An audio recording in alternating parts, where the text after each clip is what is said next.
Algo en lo que fallan la mayoría de los programas de entrenamiento para runners es cuando llega alguien a trabajar en un grupo, no hacerle evaluación, no explicarle todo el proceso. Soy Ricardo Jiménez, conocido como Biomecánica Deportiva, el tío Biomecánica, y hoy día te voy a explicar cómo lo hacemos nosotros en Atleta de Resistencia Fuerte. Llevo años junto a mi equipo entrenando a runners para lograr sus metas, para pasar de A a B sin descuidar su vida. Y cada vez que ingresa alguien a nuestro programa Atleta de Resistencia Fuerte, le hacemos exactamente este proceso. Mira mi pantalla.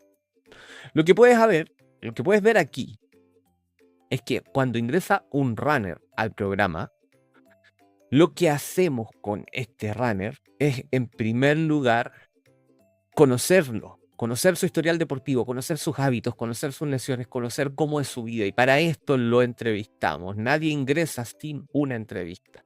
¿Por qué? Porque tenemos que conocer su vida. Hay muchos estudios que han demostrado que la vida del atleta es un factor de riesgo de lesión que debemos considerar. ¿Por qué? Porque imagínate que duerme 4 horas, imagínate que tiene un estrés laboral alto, supón que tiene mellizos, bebés, y duerme pésimo. Todos esos factores son carga.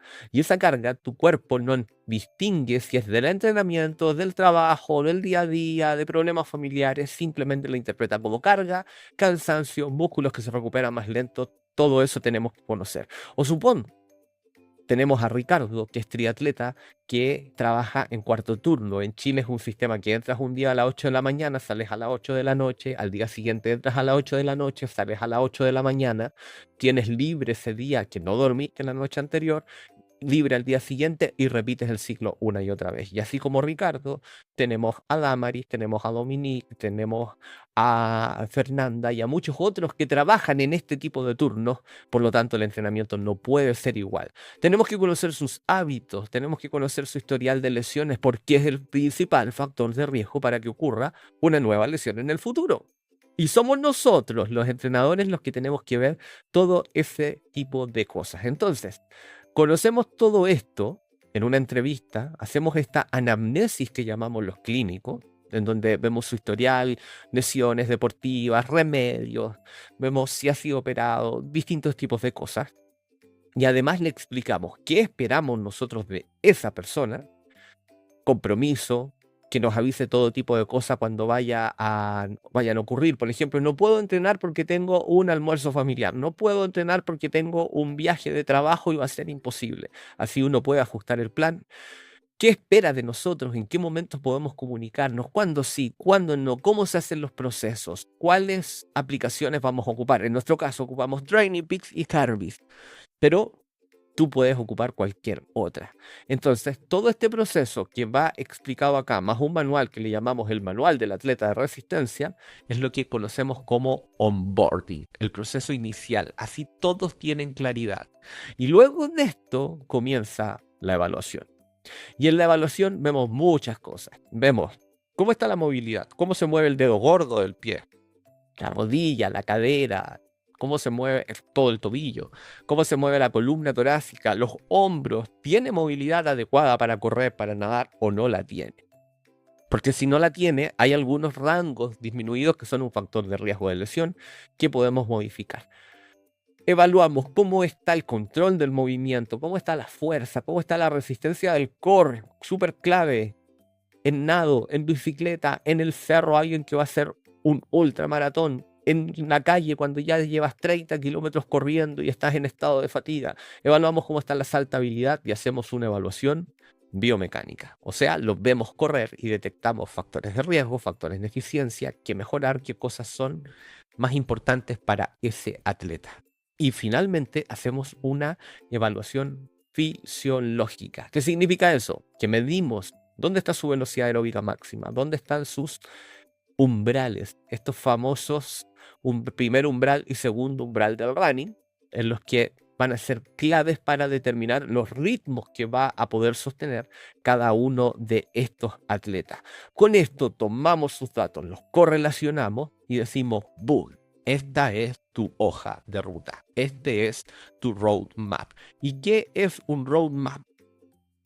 El roadmap va a ser como una guía de prioridades. ¿Qué es lo más importante? Y se lo simplificamos como si fuera un semáforo, aunque aquí el rojo no se ve tan rojo. En verde, las fortalezas principales. Estas tú las vas a mantener en el tiempo. Este es un ejemplo de un atleta que tenía muy buenas fortalezas, excelente capacidad neuromuscular, core muy sólido, buena economía de la carrera, cadencia espontánea, buen patrón de vuelo, excelente control frontal, cosas evaluadas en el análisis de carrera. En amarillo son aspectos optimizables, pero que tienes más tiempo para lograrlo. Como por ejemplo movilidad de tobillo, test específicos, lunge, dorsiflexión, aumentar el control intrínseco de la musculatura del pie, reducir el pequeño overstrike que presentaba este atleta, entre otras cosas. Y en rojo, que no me quedó tan en rojo en este caso, los puntos preventivos que tenemos que mejorar pronto, que en su caso puntual no eran tantos. Mantener estabilidad pélvica bajo fatiga y evitar que las limitaciones pequeñas del tobillo generen complicaciones. Muchas veces encontramos muchos más puntos rojos que debemos mejorar. Entonces, cuando tenemos una hoja de ruta, cuando tenemos un mapa claro, identificamos cuáles son los indicadores que se deben evaluar en cada runner. Así tú, como runner, o aquellos que entran a trabajar con nosotros, van a saber siempre qué cosas deben mejorar y en cuánto tiempo. Estos son ejemplos de otro atleta. Indicadores a reevaluar en 6 a 8 semanas. Cadencia, que sea mayor a 172 pasos por minuto. Era menor en la evaluación. Tiempo de contacto, lograr un tiempo de contacto menor a 250 milisegundos. Extender la cadera más de lo que la estaba extendiendo cuando corría.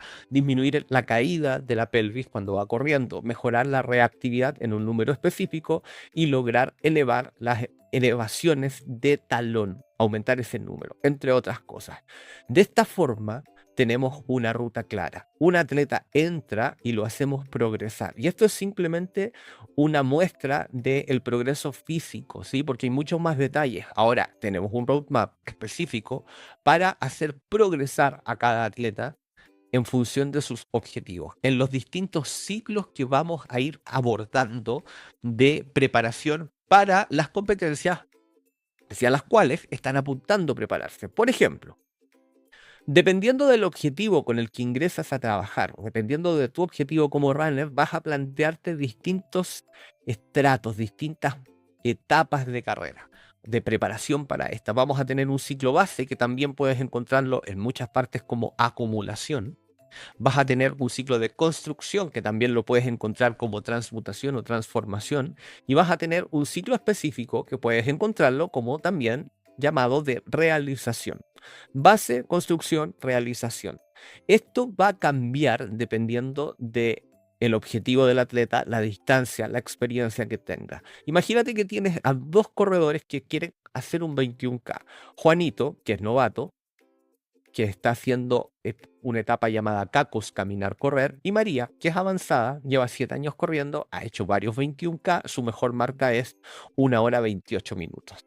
Juanito va a tener un proceso más largo, su ciclo base va a ser mucho más largo, porque primero tiene que completar la capacidad de correr 1 hora entera, tiene que completar la capacidad de hacer test, cumplir un par de 10K y llegar probablemente en 9 meses o un año, porque viene del sedentarismo, a correr un 21K.